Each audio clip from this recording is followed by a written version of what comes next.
I'm Amanda. I'm Jessie. In this podcast, we talk about the joys of motherhood as well as the experiences that have altered us along the way. We've created a safe space to talk about the hard and unconventional alongside the beauty, and we want you to feel confident in the decisions that you make as a mother. Welcome to the Motherhood Collective Co. Let's talk. Let's get the questions open on my phone would probably be good. Oh, yeah. And I only have 6% life, so that's fun. Welcome back to the Motherhood Collective Co. Hello. We are going to do a Q&A. So if you're watching and my phone is in my face, it's because I'm trying to get to the questions. Worst case, I could re-download the app and log in. I don't even know if I have the login information, but I can take screenshots and text it to you just in case my phone's Oh, good idea. Do you have a charger in here? I've got one somewhere. It'll be okay. Okay. All right.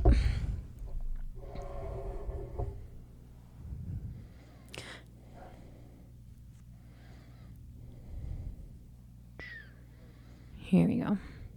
I haven't even looked at these, so see how many we have. Do we want to...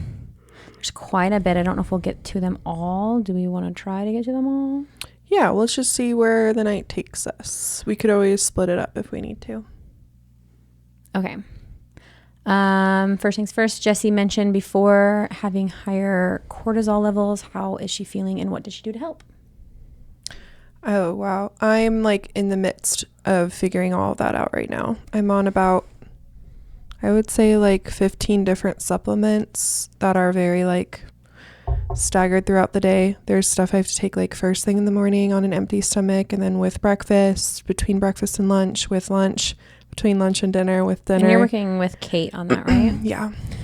Kate Kroll with Kroll and Co. And yeah, and then there's stuff before bed. So we are slowly but surely figuring it out, and we'll be able to do a lot more once I'm done nursing Ledger. So kind of TBD. But I also feel like in general, if you're like, I've also started going to therapy, and she has like really overemphasized maximizing moments where I feel like genuinely peaceful. So there was like a moment where today where like Ledger just gave me a really long hug, and I just like sat there and like let felt my body just like relax into that. Or both the kids were napping at the same time today, and instead of like trying to clean the whole house, I just sat on the couch with a book. Yes.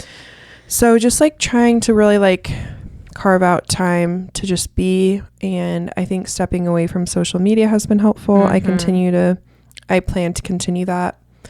But yeah, a lot of stuff we talked about last week too, just like slowing down, and instead of like high intensity workouts, doing like walking and weight training. How do you drink tea on this side? It's so awkward. I honestly, I don't know that I ever have, like during recording. Yeah, if you were watching the YouTube video, I'm like, oh, that doesn't work. Jesse and I switched sides for a change up, and I'm feeling awkward over here. I'm gonna set it over there. Do you drink tea with your left hand, or would you have it over here? I drink it with my right hand. How do you have room? Like, what would you move the microphone? I don't know. That's a good question. Maybe I guess I am grabbing with my left hand here. I guess I'm grabbing. Okay, so you drink it with your left. That Weird. Makes more sense. Anyways, did you finish? I'm so sorry. I wasn't really paying attention because I was screenshotting the. I think I covered it. I'll let you know when I like wean Ledger, and I think that there are some things I need to detox from. So I'm gonna do that when I'm done nursing Ledger. Also, I think tune into our book club episode. We're reading The Ruthless Elimination of Hurry by, sorry, I have the book right here. I can tell you what it's by John Ortberg. And if cortisol is a problem for you, I feel like on top of like nutrition and doing some other practical things, just like honestly taking the advice that's in that book can help a lot. For sure. Do you grieve knowing you'll only have C-sections? I do, and I feel like no one understands.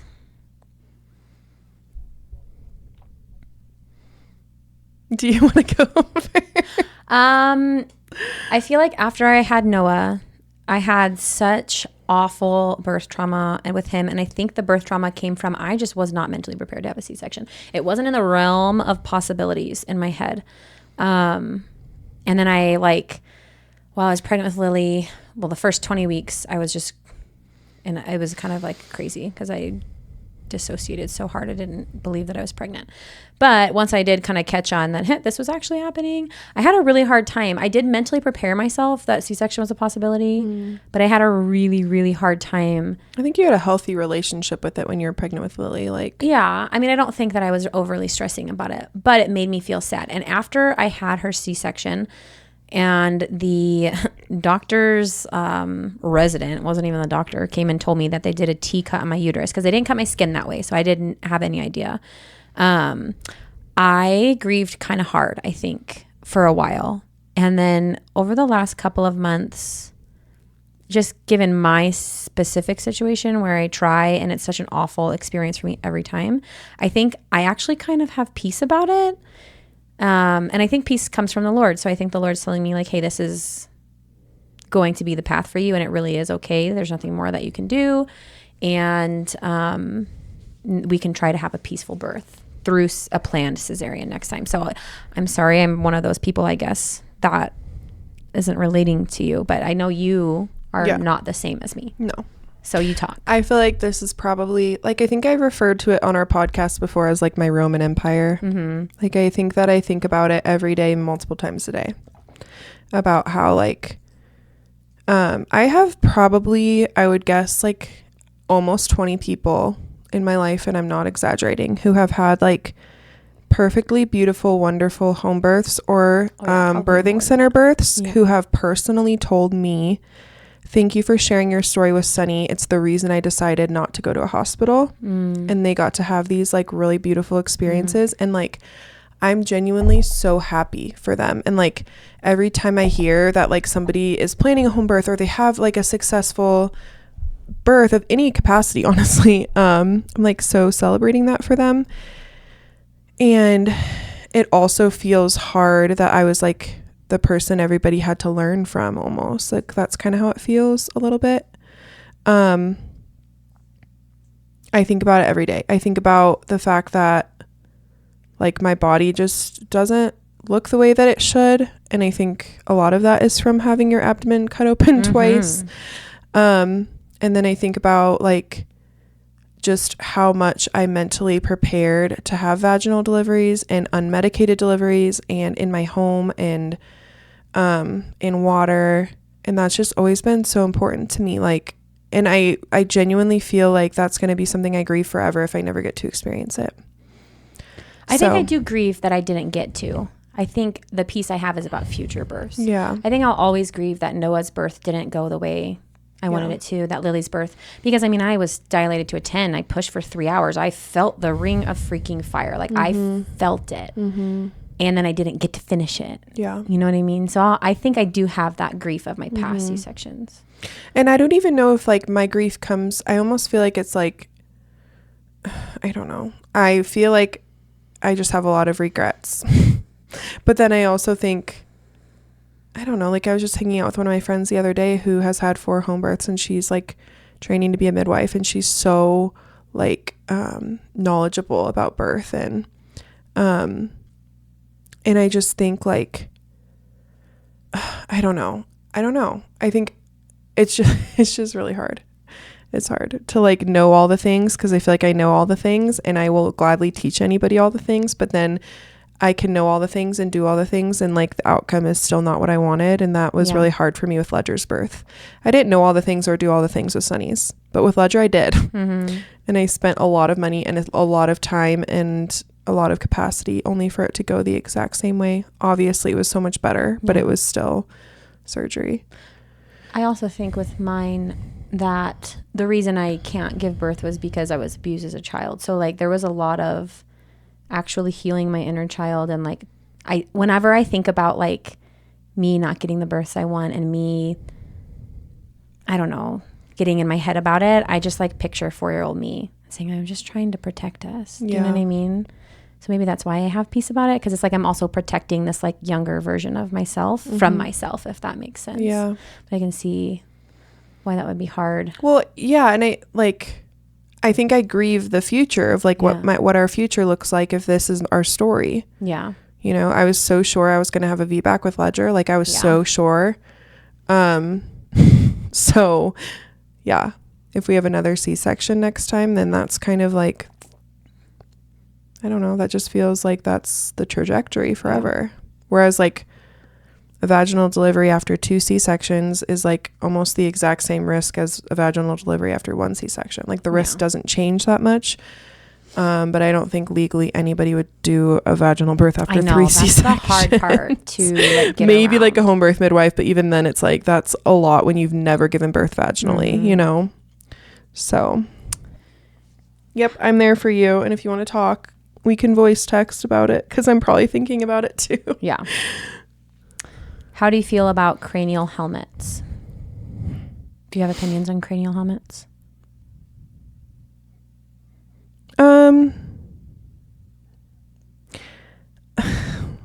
I wonder, this is just my wonder, take it or leave it. I wonder if babies that are sleep trained are more prone to needing reconstruction help with their skulls.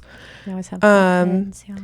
Because I've watched my babies, they never sleep on their backs. They love to sleep on their sides. They love to sleep on their bellies. And I did notice at one point when Sunny was littler that her head looked like it was taking on a certain form. And I just kind of tried to switch the way she was sleeping. Because she was favoring one side, and I could tell it was like becoming a little lopsided. But then also like I just feel like their cranial like plates are so malleable that it's not I don't know, I don't want to say it's not necessary, but I do wonder why there's such a like huge boom in them all of a sudden. Yeah, I don't know if it's a huge boom in them all of a sudden. I think social media makes it feel like there's a huge boom in them all of a sudden, because the moms who have their babies in cranial helmets feel alone and upset and feel like they need that connection. So I think that those accounts are pretty popular. I do, if you have to have your baby in a cranial helmet, I just don't think that the cranial helmet is the fix. I think the cranial helmet is to fix a symptom of something else that's going on, whether your baby has some major misalignment in their spine that is restricting the movement of their head, which means they would only sleep on one side, or they wouldn't nurse on one side. So they're just like torticollis is completely restricted and they only lay on one side of their head. Or they need to be in PT because the muscle development just isn't there. I think there's like a lot of underlying issues or like oral ties. Yes. There's a multitude of things that would restrict a baby's skull from developing the way that it should. So if, you know, the symptom is plagiocephaly or like a misshapen skull, I don't think that the cranial helmet is inherently bad. I just would say you'd be misstepping if you didn't also put in other things, like trying to find the root cause of why your baby's skull is the way that it is. You know what I mean? And I think there's a lot of avenues. Like I do think it's just like, I do think in one hand, I hear what you're saying. And then the other hand, I'm like, but are we like totally overthinking it by putting babies in helmets? Like, yeah, no. I just wonder because like their heads are so malleable. I'm like, I think sometimes you're probably just putting them in the exact same, like, whether that be the swing or I don't know, like they're just in the same thing. Yeah, no, or the same position for so long. But I don't know, because I've never personally gone through it. So I'm not trying to like. There definitely could be situations where it is actually warranted. Do I know if every situation's actually warranted? No, I don't. Yeah, So I mean, it's the same argument with anything like ties and everything. It's like, depending on who you talk to. Yeah, I would. And what their motive is, they're going to probably digging. give you different things. So. Yeah, root cause is huge for sure. Hi, what do you use to clean your floors? You both said you love doing it, so I have to know. I use hot water, a splash of vinegar, and a couple of drops of Branch Basics. I love cleaning my floors. It's my favorite job. And I recently decided that I do like almost like boiling hot water. There's a floor cleaner. I'm like blanking on the name right now, but then I also add Dr. Bronner's peppermint soap, and then I also add cinnamon. Yeah. I said that last It time. I keep literally meaning to do that. makes my home smell so good. I'm And gonna it's try also that like a tomorrow. natural bug repellent. So if Yeah. you deal with like any sort of bugs, you'll pour it in, because I bought like the bulk of cinnamon.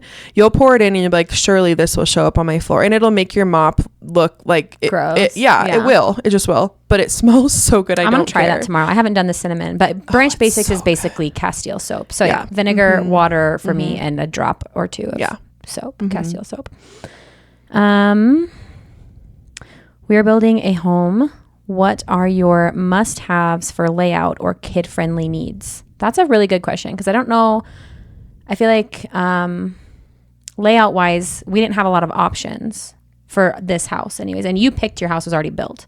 Yeah. So maybe let's put this as, if you could change something in your house, what would it be? Well, I was going to say what has really worked well in my house, but both either. Yeah. I think if you can swing a room dedicated to, if you're homeschooling or even just toys, a place for your kids that's like just theirs for toys. That's where we have like our bins, and you pull out one bin, it's my train set. You pull out another bin, it's Magna tiles. And that is the reason my house stays somewhat tidy throughout the days, because Lily knows if she's done stacking up her little flower thing that you got her for her birthday. Was that you? Got her that for her birthday? Yeah, was Sunny has one too, and she loves it so much. Well, and she knows, she's really good at it. She knows, okay, I put these back in the flower bin because it's the only thing in that bin, right? So I do think like if you can swing having, especially on the first floor, a place for your kids to play, I think it's really great. And also making sure your laundry room is on the same floor as your bedrooms, because my last house was not. And our laundry room was on the main floor. Same. And our bedrooms were upstairs, and it was atrocious. It was awful. Yeah, our laundry room is like right by our master bedroom now. Yeah. And I actually just ordered a hamper with wheels, and I'm just like, this is so perfect. Yeah, it's so great.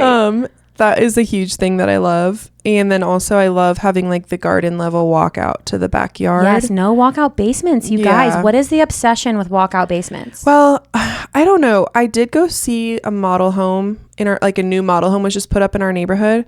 And I went to the basement, and I'm like, whoa, there's like so much natural lighting down here. But, like, so your there's kids that. Can get out. And then also, what do you do when your dogs get old? Like, Seamus is almost to the stage where stairs are not going to happen. Oh, yeah, I didn't think about that. Where would he go to the bathroom? I just love the look of like a garden walkout too. Yes. Like I love the look of a house that from the back, like when I'm driving down my street and I can see my house, I'm like, it just looks like so cute. And it's really easy for me to see the kids when they're outside. Yes. Easy access. I love that. To the backyard. And then I know we kind of touched on this last week, but we have like when you walk in from the garage, because we actually come in through our garage, we never come in through our front door. And there's just like almost like a mudroom area where I've like kind of sectioned off with a baby gate to be like, this is my floor that's dirty, and I'm okay with this being my dirty floor. You know, like this is where the dogs eat, this is where people step inside to take their shoes off, and I've just decided that's okay in my brain. But I would love to build a little doggy wash station, because when I walk the dogs every night, I'm like usually hosing their feet off when it's warm, or like making them sit in that area until I can like wipe their paws off. And I think just having something right there would be so nice if you're like a dog person and you take them on a lot of walks. We have a shoe station in our garage. So we have a tandem garage. So it's a 2-car tandem, which means like the left side of my garage can go 2 cars deep, but we don't have 3 cars. So we only obviously park our cars all the way back. So we have like this whole space where it's like storage, is where we put our trash cans. And we have like a cubby with a bench and hook. So all of our coats go out there, because I hate having coats in the coat closet inside. And then we have a big thing for our shoes. So we don't really have any shoes in the house. They're all in the garage, because that's where we take off our shoes. And it also helped me like train Noah, like, oh, take your shoes off before you go inside. And now he does that at everybody's house. Yeah, just shake them out for spiders before you put them on. But no, we don't have, we have bug spray. So like, well, not bug spray, but a pest control people. So we don't have that in a new house. I don't feel like you have too many problems. Or maybe just in my subdivision, because I'm not by green space. Yeah, no, we had a lot of spiders our first like fall. But I like that. We also have the mudroom, which is where like Noah's backpack hangs, and like I have a big basket for all the gloves and hats right now, which is the biggest thing for me, because Lily a million times a day goes and puts on some combination of gloves and hats. And that's where we feed our dogs too. So it's like, okay, Yep. you'd be gross over here. That's totally, yeah. Yeah. Anything else? I don't know. Do you I know really love, I might be the, what's the word? Unpopular opinion. I love having carpet in our living room. Like, I love it. Yeah. I recently went to one of my friend's houses who has the same exact house as me, but she has hardwood floor in the whole. And that's what I thought I wanted until because I didn't get to, like Amanda said, I didn't pick anything out. And I was like, I remember stopping by our house. It was being built. And I'm like, why is there going to be carpet right here? I love it. It feels so cozy and warm. And I don't like, the kids can play and be crazy. I'm not worried about like someone bonking their head. We have like that stair slide, and I just feel like they come down that so hard and it's like onto carpet. And so I feel like I would, if I was redoing my house, I would literally do the same thing with the carpet. I would love to have that there. And then I just have a good carpet cleaner that I use on things that like come up. But I really love that. We upgraded the crap out of our carpet and our padding. Like, it is like a cloud to walk on, and I would 10 out of 10 recommend that. We have carpet on our stairs and then in all of our rooms upstairs, which I think we're going to take out of our room because it's already like, I don't know, there's like, you can tell where we walk all the time. But I think next time if we ever build again, I would definitely spend, we put a kind of a pretty penny into the carpet padding and the quality of the carpet, which is really nice. And it cleans really well. If like something happens on the carpet, it's like comes out so easy. It's just nice. I was thinking our master shower has 2 shower heads. Too. Never again will I have one shower. I literally would have never, I don't think I ever would have, that would have ever even crossed my mind. Oh, so that was like, Brady's like big thing. He spent so much money in that bathroom. That is so, it would have never crossed my mind that one shower could have 2 shower heads. But now, like, it just makes so much sense with kids and husbands and all the things where you're just like, you don't have to like try to squish under one shower head. No, it's so nice. So I we love do like that. Full family showers, and we paid for ours to be like a little higher because Brady's 6'4". So like normally, like if he was to go in this bathroom over here, his head's like above the water line, which is like, that sucks. Right. So yes, I think master bathroom. We also both have a big tub in our master. I don't know if you love that, but I love it because that's where my kids. I haven't used it yet. Are you kidding me? No, like that's the only. We haven't even been in there a year, but that was like night 1 for Noah. He was so excited about the bath. So that's fun. Would you change your horizontal railings? Yes. Don't get horizontal railings. Yeah, Lily climbs them. Yeah, it's like terrifying. It's terrifying, and it's real bad. Brady's like, I'm about to put fiberglass up against but she's getting better. She is getting better. She's actually listening to me when I tell her she could get a bad owie. But yes, don't get horizontal railings if you have young children. I'm trying to think anything else. That just like wasn't even a thought that crossed my mind. Something that I don't like about our house, and it was just honestly the size of this house. This was mine and Brady's first house. So we tried to conserve where we could. And what we did not do, there was an option in this house to have a smaller laundry room and to put a Jack and Jill bathroom in those 2 bedrooms over there, which I think I would have really liked because now I'm trying to picture that. Only one. Between this one and the other one? No, those 2. So it would have like bumped Noah's room out more this way, and then there would have been a bathroom. So it would have made smaller bedrooms.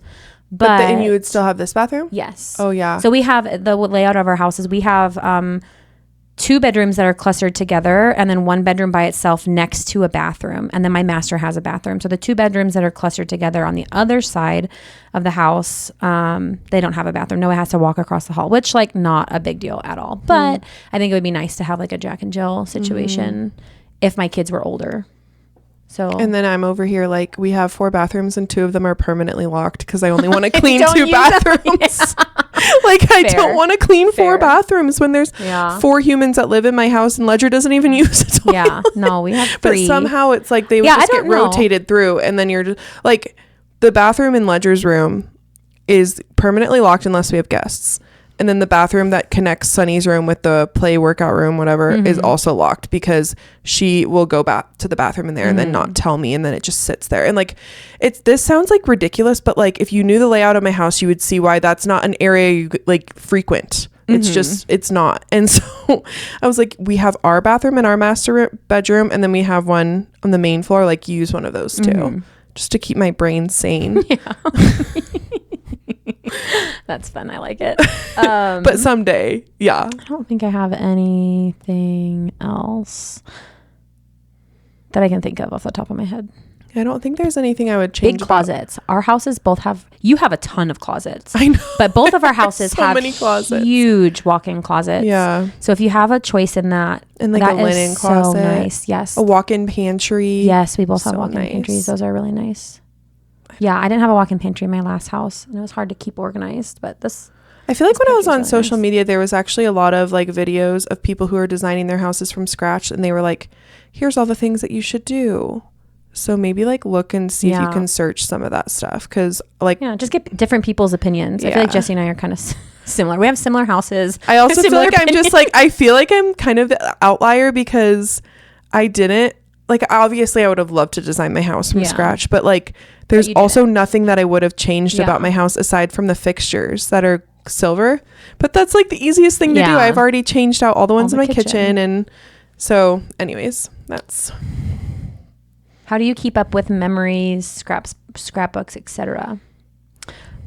You have a lot of physical books. I know. Yeah, I'm like a very, very nostalgic memory person. We are both, 100% both. Yeah, I have in Ledger's closet, because it's the emptiest closet in the house, I have all of our memory boxes, like our current memory boxes. And then if it gets full, I move it to the basement. So everything goes in memory boxes, like bracelets from vacations, movie tickets, like the Paw Patrol thing we got the other day went in Sunny's memory box. Her medal, her first soccer jersey, her first dance shoes, obviously all the hospital, literally everything you could think of goes in memory boxes. And then I have every 6 months I have a reminder on my phone to go print out pictures at Walgreens from the past 6 months for each kid. And then they have books of just pictures for that year. And then I have like my baby books that I work on. They just sit on my kitchen table because I just work on them as I have time for it. I keep notes in my phone of things I want to put in the baby book. So then when I sit down to work on them, I just look at my phone of like, okay, this is what, I wanted to add. And those are from either Crate and Barrel or Potty Barn, and they're really, really cute books. But yeah, and then I have an ongoing note in my phone for both kids of things that just like either they say or they do that I'm like, I never want to forget this. Yeah. So clearly memories are like a big deal for me. And I try to do it with the notion that it's like truly just for me. Like I hope that they care about that stuff someday. Yeah. But probably it's going to be like they look through it a few times. Maybe Sunny will be the same way and she'll want to keep it. Or I just like am in a nursing home with Chase and we're just like reliving our life. Which would be fun. That's so fun. We do memory boxes. And I've got memory boxes in each of the kids' closets. And then I have a big bucket downstairs. So when the little memory box fills up, same thing. It goes into the big container in the basement. I also keep, when each of my kids, I found out I was pregnant with them. Poor Lily didn't get hers going until the end of my pregnancy. But I bought like hardbound nice notebooks. And I write in those notebooks periodically. I used to write in Noah's. I wrote every single day I was pregnant. So you can go in and see like what I had on a random Thursday in 2019. Like it's kind of ridiculous. So they have like their pregnancy books. And then for their first year, I do keepsake. And I do them pretty diligently. Like each of my kids' books have almost 300 pages. And that's me typing on my phone like when they're nursing, and I'm putting in pictures and talking about what we did. So each of them have the first year keepsake books. So I do that as well. Maybe you should share a little bit more about that, like the text messages that come through and then you can respond to them and stuff. Yeah. So keepsake, it's QEEP. No, keep. Q-U-E-E-P. I don't know. It's keepsake, like normal with a Q. Yeah. And it's like an app you download. I think it's like $50 a year for like all the text messages. You can set how many text messages you want per week, per day, whatever, like how often. And with Lily, honestly, I didn't use a ton of the text messages. I just was putting in what we were doing every day because I feel like with Noah, we weren't busy because he was my only kid. But with Lily, we were off doing things since like a month old. So, and yeah, you can just text a photo and then put in your description through the text message, and it puts it in the book for you, dates it, and then you can print them off. And my books are kind of expensive because, again, they're like 300 pages and they're like hardbound fatty boy books. And I think they're like $180 to print mine. Now, I only did it for the first year because that was a lot of dedication. So after the first year, they each have a notebook that I write funny things that they say and like little notes to them. And then I also do chat books. Yeah.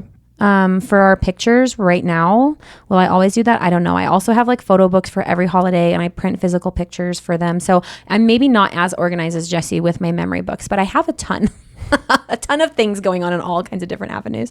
But Keepsake is really great. And I feel like I did start doing that a little bit more with Noah this year because I was doing it for Lily anyways. So I might just backtrack and just make them. I don't know. But I also love having memories. It's like, I'm a very nostalgic human too. That's like something my family knows about me. And it's always kind of a joke because I'm the only one. I'm the one that will say like, I know exactly what you were wearing when this happened. I know. I've also tried to like compile all of the videos or snippets of videos to put into a larger video for the whole year, but it's hard. There's actually not a lot of software formats that will like hold that much. Yeah. So that's been kind of hard, but I know I kind of miss like the nostalgia, not miss because I never really had it, but like when my mom will show me videos from when she was a kid. I know. Yeah. But now we have our phones in our hands, and it was just so great because I can capture so much more. Yeah. But also it cheapens it a little bit. Maybe. I don't know. What's your ideal morning versus actual morning?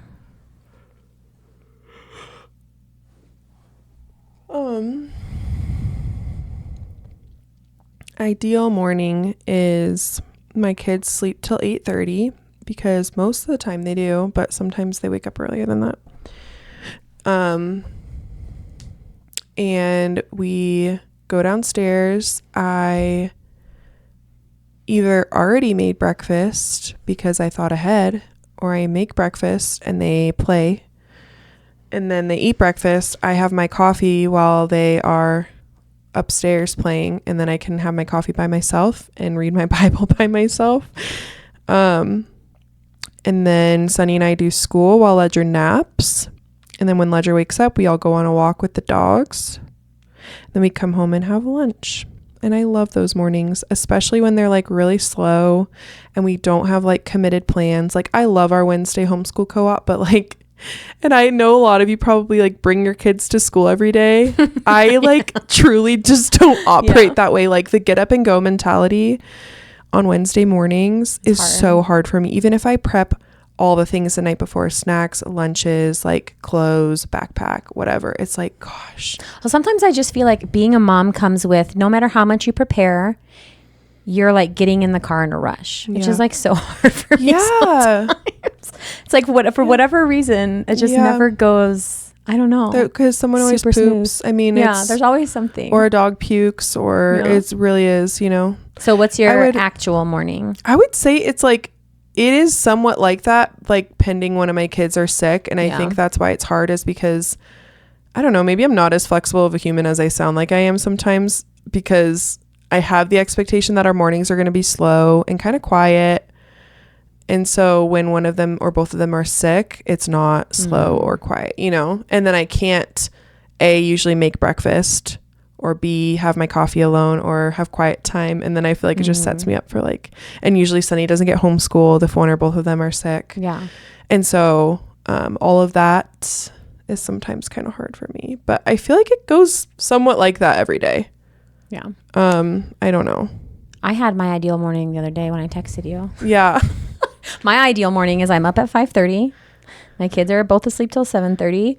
I work out. I get all of my chores done for the day. And my chores meaning I'm typically washing, folding, putting away laundry, unloading the dishwasher from the night before, cooking breakfast, and cleaning up from breakfast. And then I always make sure the house, not always, I normally make sure the house is straightened up before I go to bed. So I usually wake up to a clean house. But if I can get my workout in by myself, that's my ideal morning, because it just sets me up for like, throw whatever you want at me. I'm going to be great today. You know what I mean? Mm-hmm. And I would say that happens less often than I would like it to. Especially since I'm kind of just getting back into that routine. Like Lily started sleeping at Christmas. Before Lily was sleeping, that was not the case because I would sleep as long as I possibly could, obviously because I was exhausted, and then mornings were kind of hard to get up. But now that I'm sleeping, I'm a morning person. I will do 10,000 things before 10 a.m. It's like, it's my whole jam. If I can like get that checklist done, serotonin boost, then the rest of my day goes so good because I like to have busy mornings, slow afternoons. I would rather have everything I need done early in the morning so that I can put Lily down for a nap, focus on school with Noah, and then like they play while I cook dinner and I don't have to be anywhere. So mornings are definitely like... I'm so the opposite. I know you are. I know. I love slow mornings and like I will take the busy afternoons. Like if people try to make plans with me, it's usually not going to happen till like the earliest, like 10:30 that I will ever commit to a plan. And then be the opposite. And then it's like 10:30 to like 1:30. I have no problem like being out and about, but then also like it's like slow morning, busy like middle of the day, and then come back, have a slow afternoon into dinner. And then also like I feel like I have so much because like I like throughout the day I have no problem. Like it's almost like fun and fulfilling to me to be like, okay, I'm going to tackle the linen closet today, or I'm going to like organize this space, or I need to like do this errand. So that's like built into the day. But I like could never wake up and just be like, okay, I'm like going and like I'm going to go do all this stuff, or I like would go crazy. Going out of my house, no. But like that morning I had worked out, I had done all my chores, I had cooked breakfast, the kids woke up. I like went upstairs to get Lily. I was energetic. I was in a great mood. They came down. Breakfast was already made, and we just all sat down together. And I had nothing else to do. I did all the things that I usually do in the morning. So we just sat down together and ate breakfast. The TV stayed off because I didn't feel like I needed it as a tool for distraction while I cooked. And we just had a really great day. Now, what usually happens, I would say 60% of the time, is I get up at like 6, and then Noah's up at 6:30. No. Scratch that. It's Brady's fault. Brady gets up at 4 o'clock every day, and he comes into this closet and he works and he turns on all the lights downstairs. And then because of that, Noah wakes up at 6:30. The day I woke up early, Brady woke up and immediately left the house. So the lights weren't on and they slept really long. No, but like usually I get up and a couple minutes before they do. So I get to unload the dishwasher, switch the laundry, kids get up, I turn on the TV. The thing that Lily is like before you eat, you're doing laundry. Yeah, I always have like before I work out, like a lot. It just makes me feel good. Yeah, before I work out, I have like an oat ball, like those Heavenly Oats oat ball. Yeah, and I take my pre-workout. I have like maybe 2 of those, and I take my pre-workout, which is my caffeine for the morning, and then I have like my real breakfast after I work out. Yeah. But usually Lily, when she wakes up, she wants nothing except for sitting down on the couch and drinking milk for at least 20 minutes. So that's why I like to work out before she wakes up. So we sit down and we do milk, and then I go work out, and then usually Lily and Noah are with me, and it always takes me like 20 extra minutes to do my workout when the kids are down there because Lily needs whatever. If I'm on the ground, Lily thinks she's entitled to my boobs, which is a problem. That is Ledger too. If I'm sitting on the something about being on the ground. Yes. That's also when my dogs think they can like just come and lick my face. Honey just like sits on me. And yeah, but if I'm not on the ground, it's not the same invitation apparently. It's just the ground. So whenever my kids are up before or at the same time as me, I would say my mornings aren't as smooth, but we still get them done. I feel like there's nothing better than like welcoming your kids into your day. Like when you can like wake up and I feel like that sets my mood so well for the day. When I either like, if I have a good Monday, then breakfast is already prepped for the entire week. So this Monday I had every ingredient besides the eggs to make these like protein, like they're like cottage cheese egg bites, but they have all these veggies in them and they're like packed with protein. And I had all the ingredients, and then I go to make them on Monday. And I'm like, they didn't give me any eggs because there's an egg shortage. So I just got my eggs today. It's Thursday. I've been trying to get them all week. Anyways, if breakfast is already prepped for the week and I have it like warmed up and like apples are sliced and bananas out for Ledger, it's like I feel so good about that. Yeah. But I do start a little bit like the day a little overwhelmed if I'm almost like behind. Yes. Like we all get up together and like they're looking at me, the dogs are looking at me, like all 4 of them 3 of the 4 of them need to go potty, all 4 of them need breakfast, Mm-hmm. you know, and then it's like, I'm also really hungry and I wake up hungry, which is like, obviously it's a good sign. Your metabolism is great, but like, yeah. So I feel like the morning shift, quote unquote, in our house is like a lot. But then once like everybody's fed, everybody has clean clothes, everybody's been either let out or changed or whatever, I'm like, okay, we're good. Yeah. That's when I sit down for my coffee and I'm like, okay, we can like rest for a minute. I like that. Yeah. We were a little bit opposite on that, which makes it hard to hang out sometimes. Because I'm like, Jesse, let's go to the park. And you're like, I'm like, still eating breakfast. Sunny's still asleep. My friend that I was talking about the other day, she was like, do you want to meet at the park at 9 a.m.? And I was like, meet at 9 a.m.? Like, Sunny's probably still going to be asleep. What are you talking about? And I don't like being out in the afternoon. Like, all these like 12 o'clock play dates just freak me the heck out. Like, I'm going because like I realize that's a me problem. But like, it is a you problem because it's like is. Pack a lunch. That's like my favorite thing. Like, pack a lunch and go somewhere. Like, I want to be at home at lunchtime. Oh, okay. I want to nap Lily and I want to sit down with Noah because that's like I get alone time with Lily. I take Noah to his little homeschool program 3 hours twice a week. I don't get that with Noah. So like Lily's nap time, if we're just in the car, it's like, oh, that sucked. That is so funny. I love car naps for Ledger because he naps so much longer. No, Lily will nap about the same both. She's kind of a cat napper. It kind of sucks. But totally 40 minutes in the afternoon with Noah is like my favorite thing ever because I just love him so much. Chase told me recently, he's like, I've noticed you really like to start your day slow and end your day slow. Because I'm like the same way. I'm like reading my Bible by candlelight, drinking my tea, and I'm like, no one bother me. I need to wind down for bed. 1.5-year-old struggling with getting in the car seat. What do you do? I think a lot of 1.5-year-olds struggle to get in the car seat, and this is what I do with Lily. Is you have to give the illusion of freedom. Like, no matter what, you're getting in this car, girlfriend, but I'm going to give you a choice. And usually like it's, oh, do you want your puppy? And she'll say, uh-huh. And I'll say, okay, I'm going to give you your puppy as soon as I get you buckled in. Or today I had like dehydrated blueberries. Oh, do you want your snack? Uh-huh. Okay. As soon as you let me buckle you in, I'm going to give you your snack. And 9 out of 10 times, that's very easy for her. She just decides, oh yeah, I want that. So I'm going to go ahead and take a seat. Or do you want to listen? And a lot of times, I would say most of the time it's, do you want to listen to Danny Go or do you want to listen to the Frozen soundtrack? And she's like, uh-huh. Okay, let's get buckled in so I can go turn it on.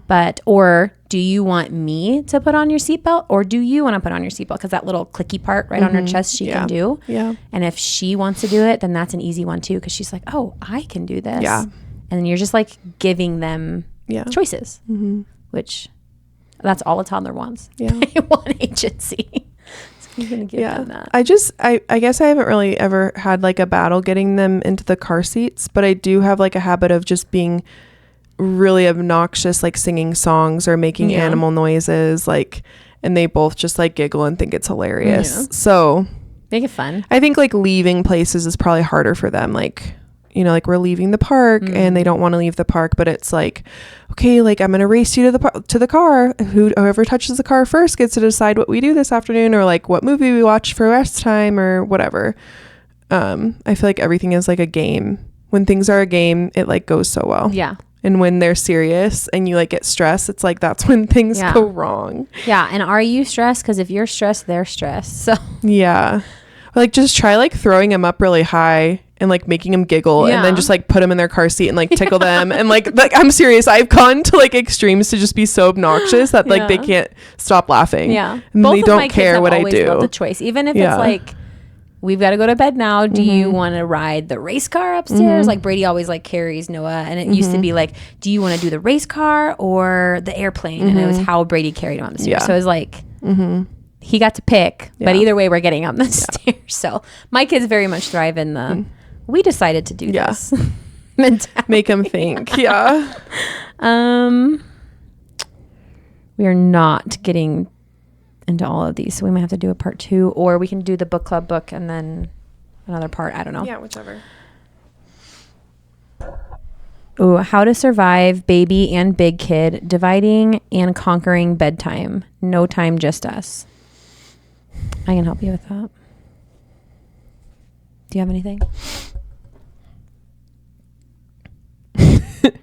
I mean that's just like our life right now. I don't I think that Chase and I just do a really good job about connecting after the kids are in bed, even though like normally what we will do is I'll start with Ledger. Chase starts with Sunny. I'm nursing Ledger and praying over him. And then Chase is like doing, we call it hair, teeth, clothes. So like putting on her jammies, brushing her hair, brushing her teeth, so that when we switch back kids, they're pretty much all good to go. And then I'm reading a Bible story with Sunny, praying, worshiping, and then he's worshiping and reading a book with Ledger. And so then hopefully both of them are good to go after that, and then we can hang out after that. But I feel like tag teaming in the form of like switching off of like, and then we both get those touch points with each kid before bed, which I really like.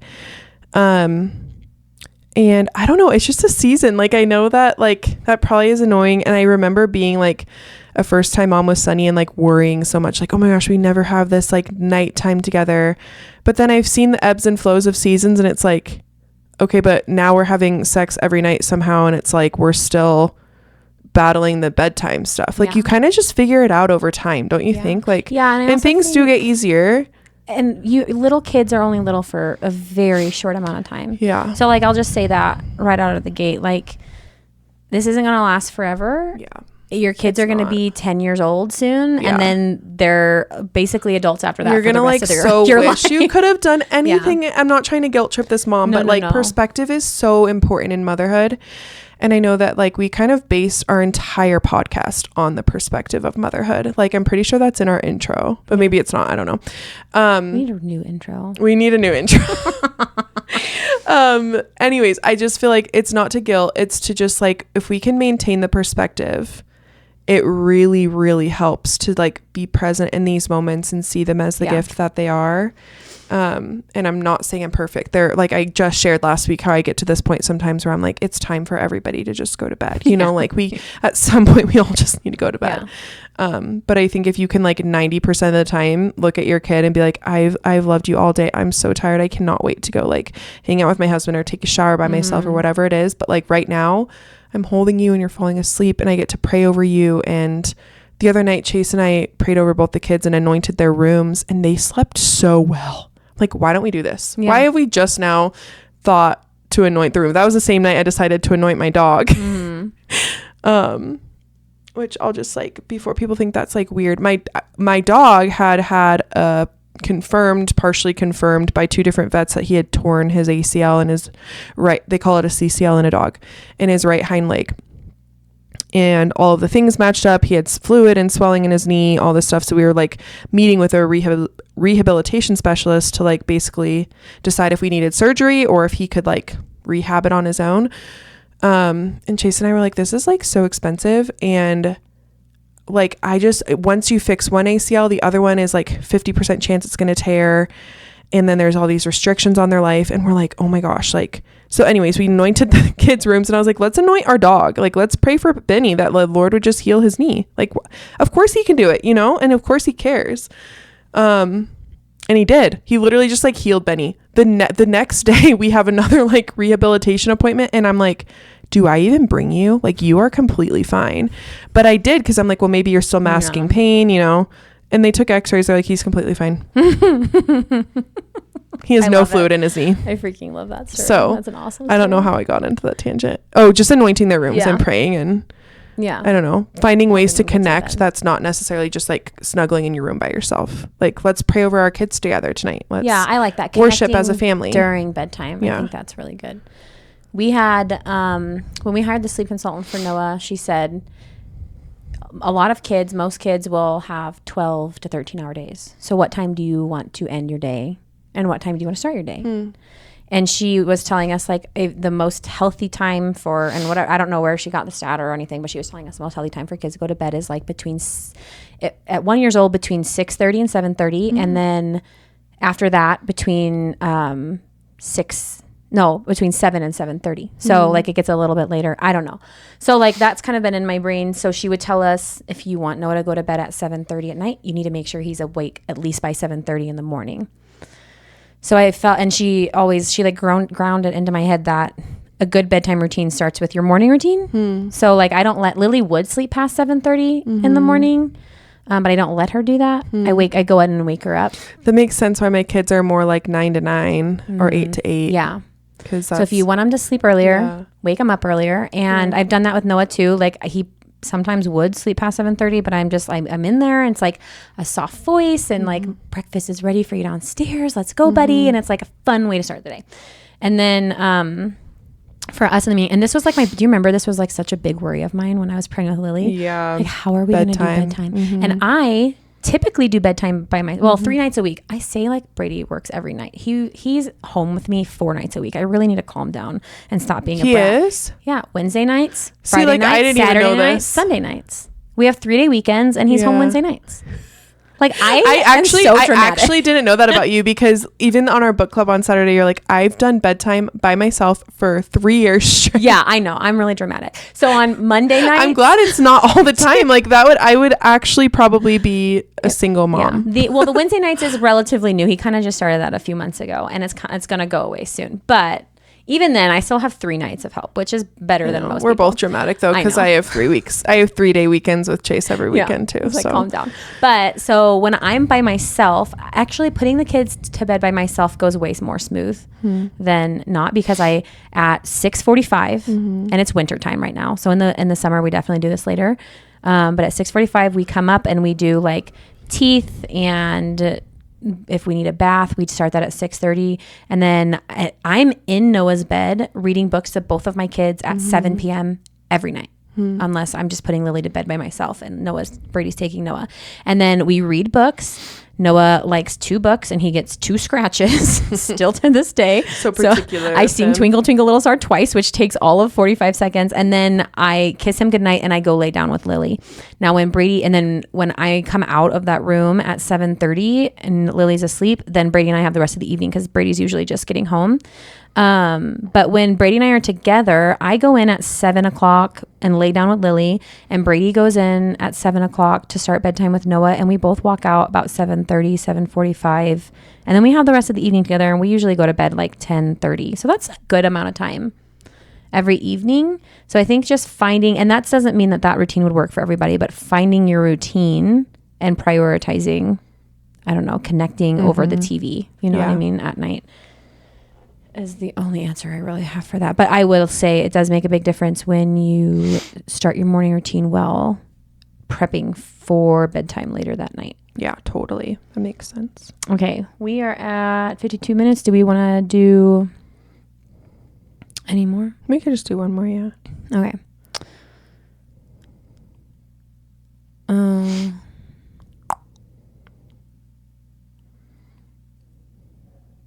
Sorry, I'm trying to read and answer one that I think we could answer concisely.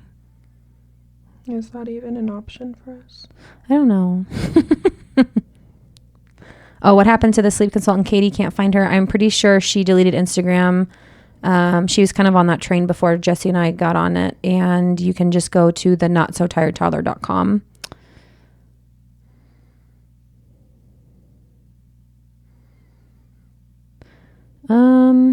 I don't know. Curious about your best tips, techniques, and toys for potty training.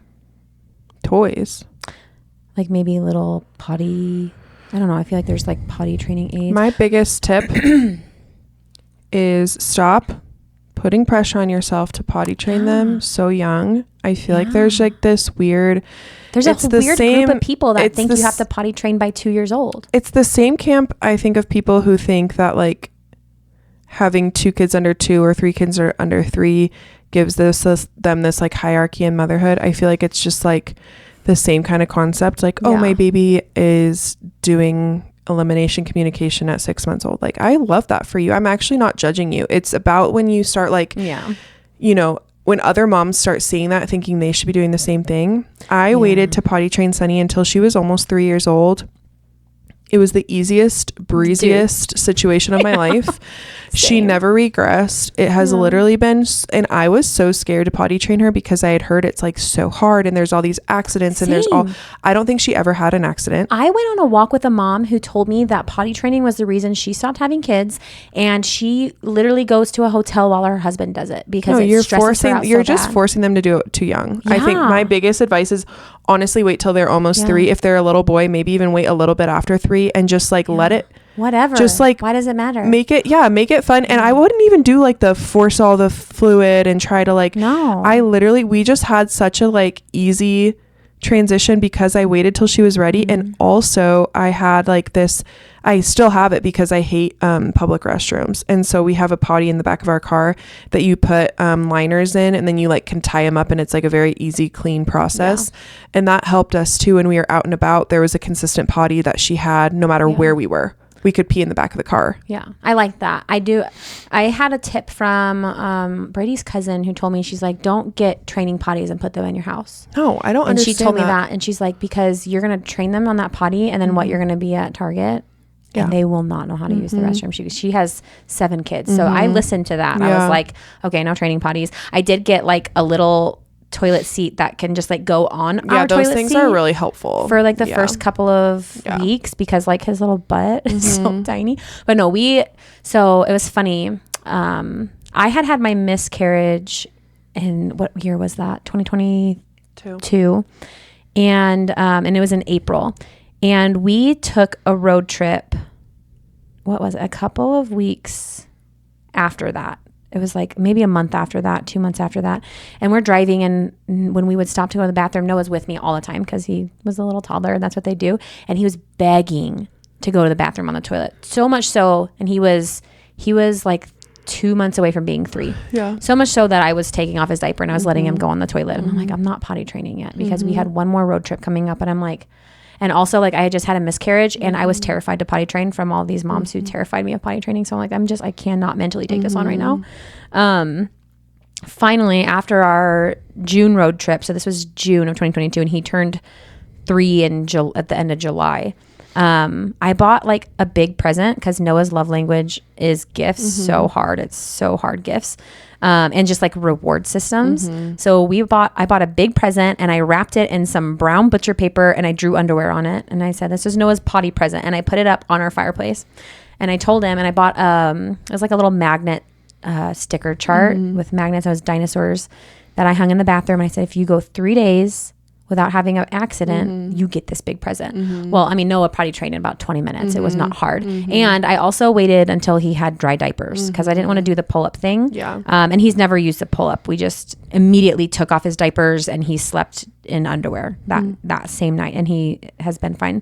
But then every time he would get to put his little magnet up, and then I'd give him a little chocolate chip. And then we did do M&Ms as well. Yeah. Trader Joe's has dye-free M&Ms, and we filled up a mason jar with them by the potty, and was like, yep, you get 1 if you pee, 2 if you poop. Yeah, but I just plan on potty training Lily when she asks me to. Honestly, there is no pressure. It's ridiculous that 2-year-olds are potty trained. And I always said it. I said it a million times to everybody, because as you probably all know, Noah is one of 4 babies born in 2019 in our family. All of Brady's sisters, and brothers, we all had babies. So like they all had potty trained kids way before I did, way before I did. And I would tell them, like, I would rather change a handful of diapers a day than ask you if you have to pee 27 times. Yeah. And still to this day. Or clean pee up off a car seat. Or whatever the situation is. And still to this day, it's like, Mom, I have to pee. And I'm like, dang it. Okay, let's go. I just sat down. Literally just happened Wednesday, or when we went out to eat on Wednesday. I was like, okay, I just got my food. Let's go.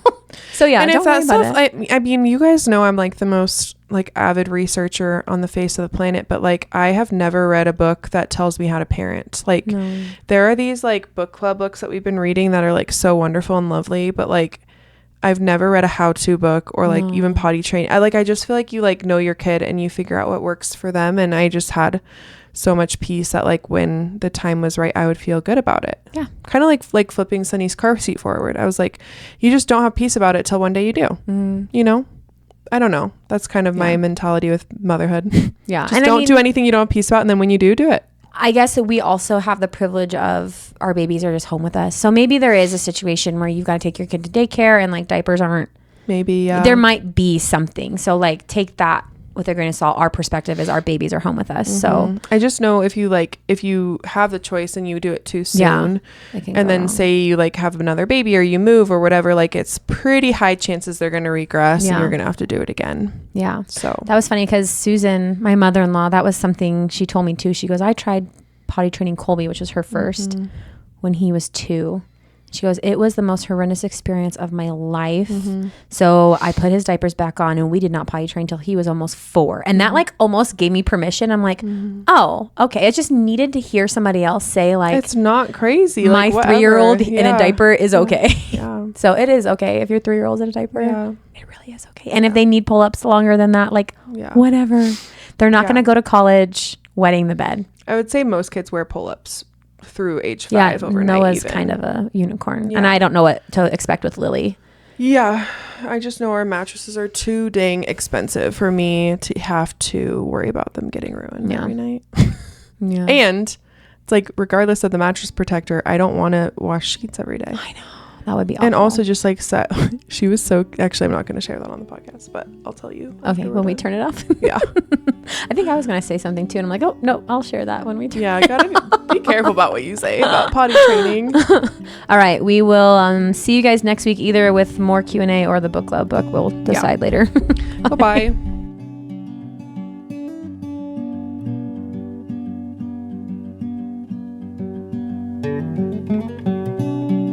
Thank you for listening, and remember that you were chosen to be the mother of your children. And you are exactly where you need to be. See you next week.